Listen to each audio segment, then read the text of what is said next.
is emotion. Therefore, the use of film, I say, putting it together and making it have an effect on an audience is, I think, the main function of film. Certainly, if you take dialogue in a film, truly you are only borrowing from the theater, which is what, as I've often said, most pictures you see are photographs of people talking. Telescope. Brought to you by General Motors of Canada, makers of Canada's most popular cars and trucks, and Frigidaire appliances.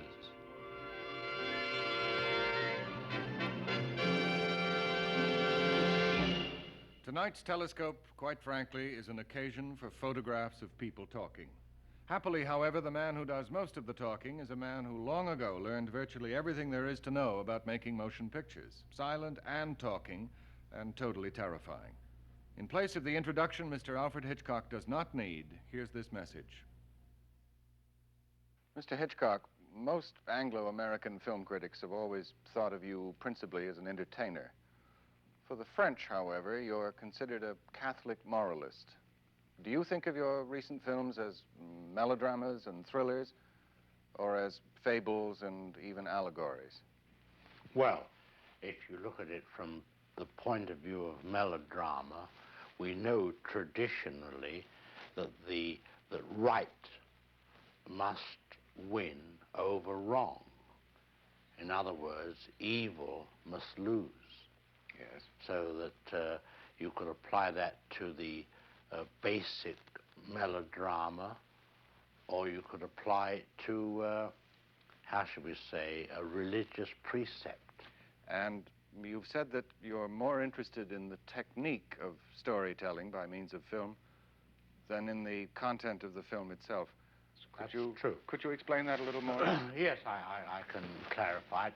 Please don't think me presumptuous if I give you, say, the analogy of, say, a painter who paints a tree, a landscape, or even a bowl of fruit. I'm sure that the painter is not a bit interested in the apples for themselves alone, but in the technique of his work, which stimulates the emotion of the viewer of his picture. After all art is experience. People look at an abstract and say, I hate it. Well, the mere fact that they're using the word hate means that they're going through an experience, you see, and or they like it.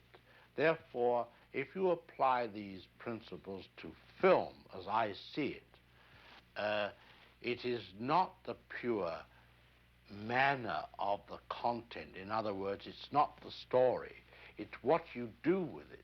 Not what, but how. How.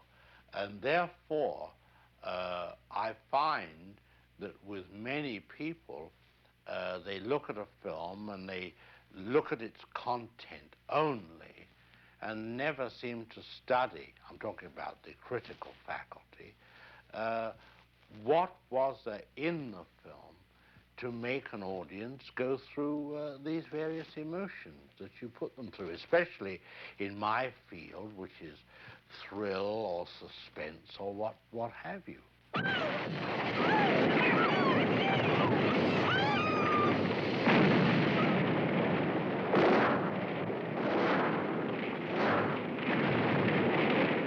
Sometimes one can almost say that the man who builds a roller coaster is an artist, because the grades and dives that he puts into it create the crudest and broadest emotions in the rider. Well, let's go back down the years to the silent films of the early 20s. Since you were born in 1899, that period finds you in your early 20s also. Were you particularly interested in films before you actually became involved with them? Yes, deeply. They'd been a passion from your boyhood? Oh, no question.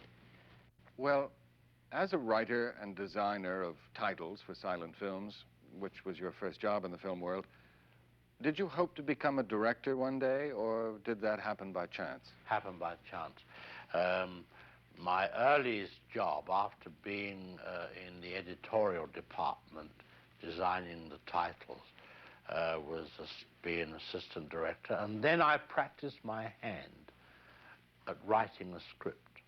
I did it on my own. I took a story, a novel, and eventually a job came up where I was going to be the assistant director, and they said, well, we've got to find somebody to write a script. Who's going to do the script? So I said, I'll do it.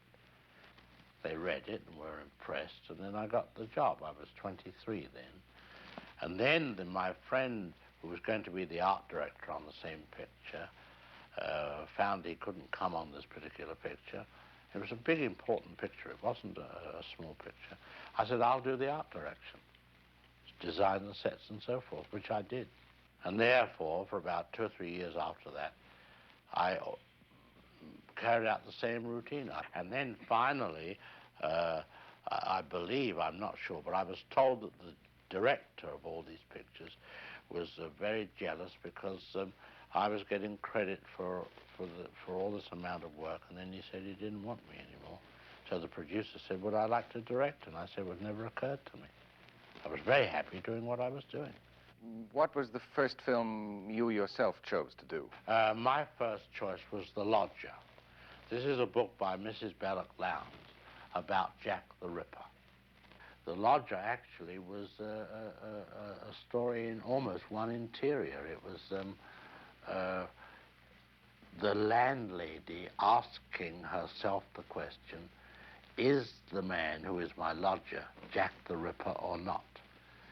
And I remember in that film one of your first uses of staircases for dramatic effect, the lodger's hand coming down the staircase. Well, you see, those were substitutes for sound. Today, we wouldn't do that. For example, have I got time to describe you how the opening was worked? Yes, indeed. That's why we're here. I took the first 10 minutes of the film to show a piece of news and a body being dragged out of the River Thames, and how the reporter picked up the information, got on the phone, and then I showed what happened to that piece of news in all forms: broadcasting, wire service, scintillating running signs, the newspaper office, and so forth. But each time I added a piece of information about Jack the Ripper. He only did it on Tuesday, only fair-haired girls. Then I followed one blonde home to her house, and down in the basement, they're talking about it.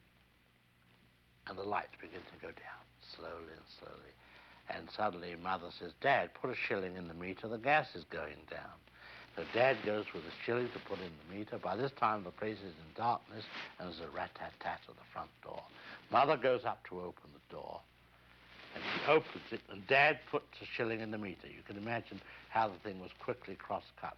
As the door opened, the gas came up. And there was a man standing with a cloak and a black bag, and obviously the Ripper standing there. And then later on in the film, I showed how he paced up and down the room.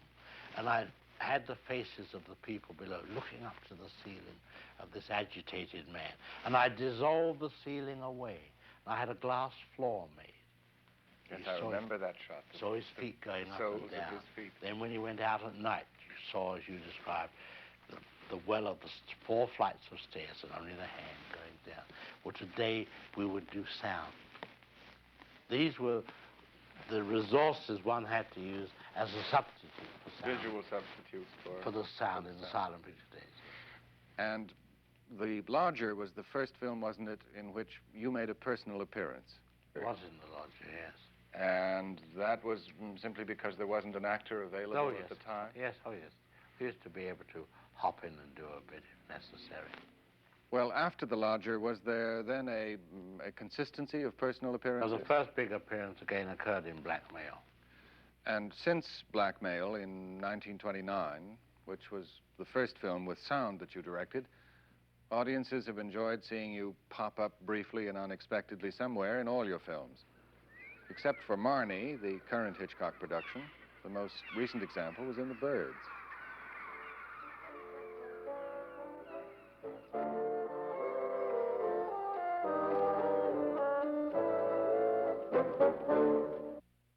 Mr. Hitchcock, most critics have always considered Shadow of a Doubt, which you made in 1943, as your finest film. Me too. That is your opinion of it still? Oh, no question. In Shadow of a Doubt, of course, as in all Hitchcock films, your use of the camera has always been unique. The whole technical side of filmmaking, especially editing, has been a principal concern of yours. Would you be good enough to explain some of the basic methods in the cinematic approach to storytelling?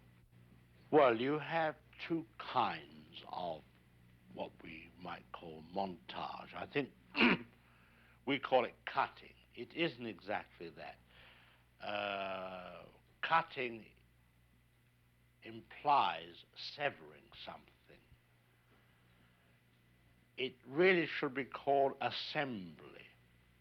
Mosaic is assembling something to create a whole.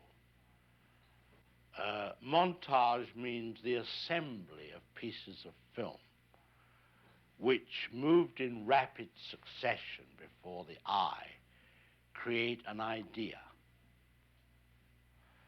Of course, the most elementary form is the juxtaposition of imagery in various sizes.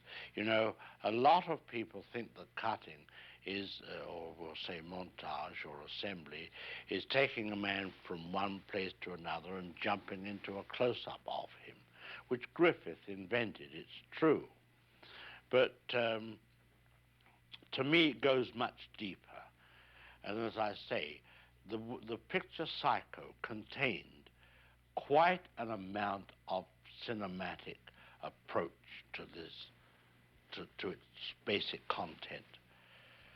In the first place, we had in it the murder of a woman in a shower, of a nude woman. Now, as you know, you could not take the camera and just show a nude woman being stabbed to death. It had to be done impressionistically. So it was done with little pieces of film. The head, the feet, the hand, the parts of the torso. Shadow on the curtain. Everything, you see, was used. The shower itself. I think in that scene there were 78 pieces of film in about 45 seconds.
Now, that's one kind.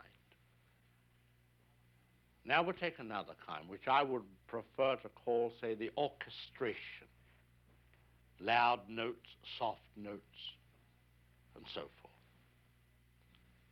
The second murder in Psycho was treated quite differently. It showed a detective coming up the stairs, the audience already aware that a monster was around. So they were apprehensive for him, but they didn't know when it was going to happen. So I have this man mounting the stairs in what we would call a medium shot, a waist shot. And he gets to the top of the stairs. Then I take the camera and put it very, very high, way, way high, above the ceiling almost, as though we're looking down on the whole thing. And a little figure runs out with a raised knife. And the hand goes up with the knife into the air and starts to bring it down. Now remember, these are two tiny figures. Then the next cut is a big head of the man as the knife goes across his face. Now, this is size of image put together to create shock. In other words, if it were music, it would be tremolos on the violin and suddenly a brass instrument, which is the big close-up. And from that he fell and went back. So there's an illustration of using the size of the image to create shock, or whatever you will. Now the third way is what one might call pure cinematics, the assembly of film, and how it can be changed to create a different idea. Now we have a close-up. Let me show what he sees. Let's assume he saw a woman holding a baby in her arms. Now we cut back to his reaction to what he sees, and he smiles. Now what is he as a character? He's a kindly man.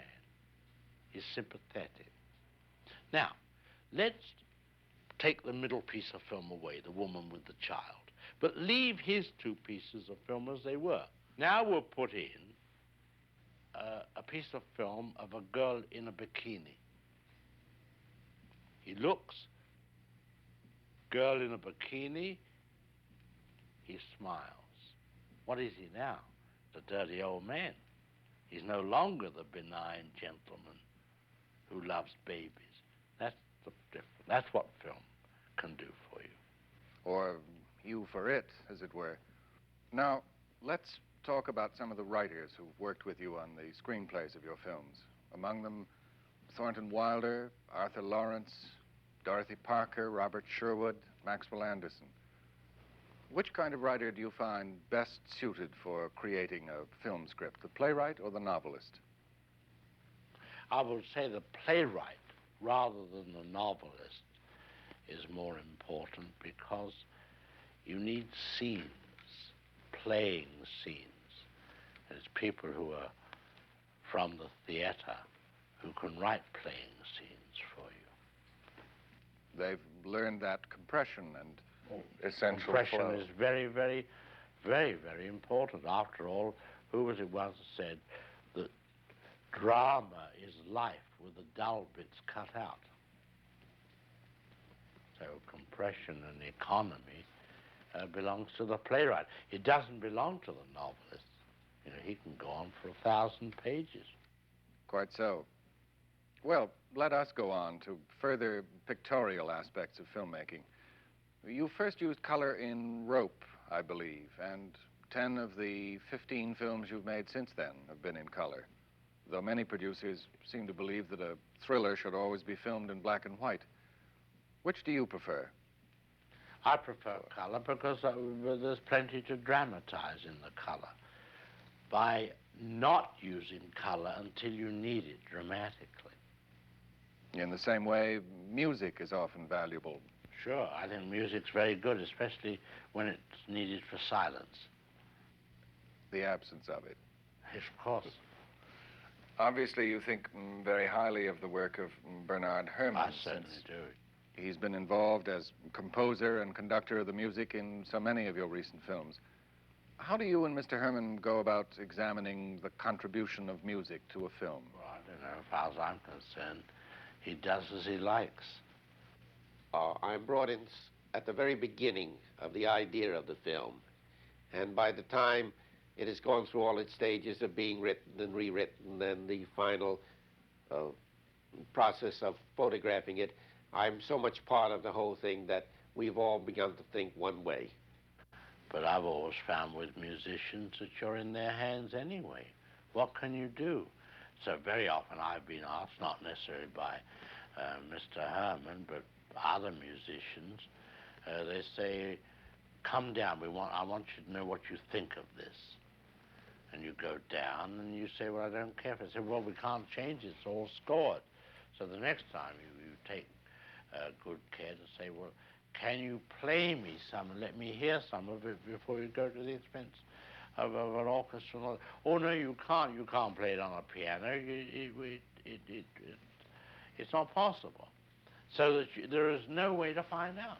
So you are in the hands of a musician. Well, Psycho is a very good example of the, if I might put it, the freedom with which Hitch thinks about music. Originally, the plan was, in our discussions, not to have any music over any of the murder scenes. However, I differed with Hitch about this and felt that music was needed. Dickens was able to do it through the page, and Hitch does it through this film.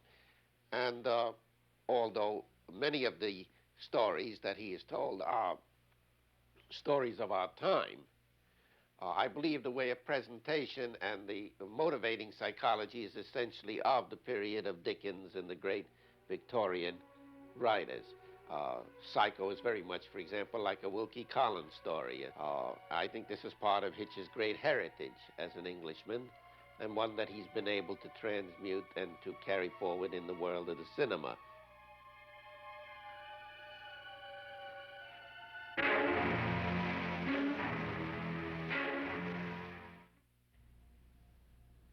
Next week, part 2 of Telescope's talk with Hitchcock.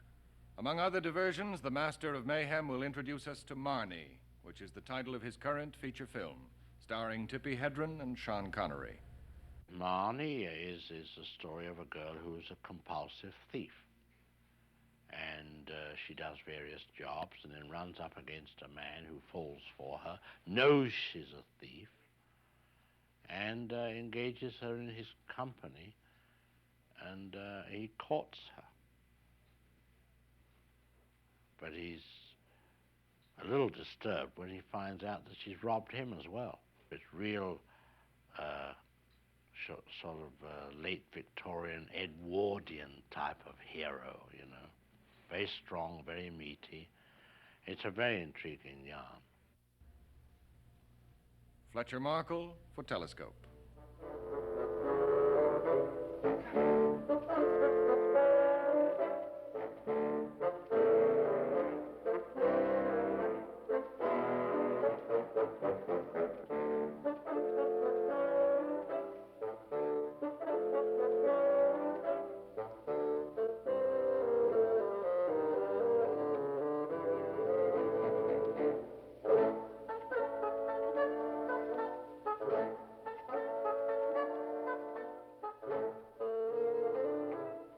Telescope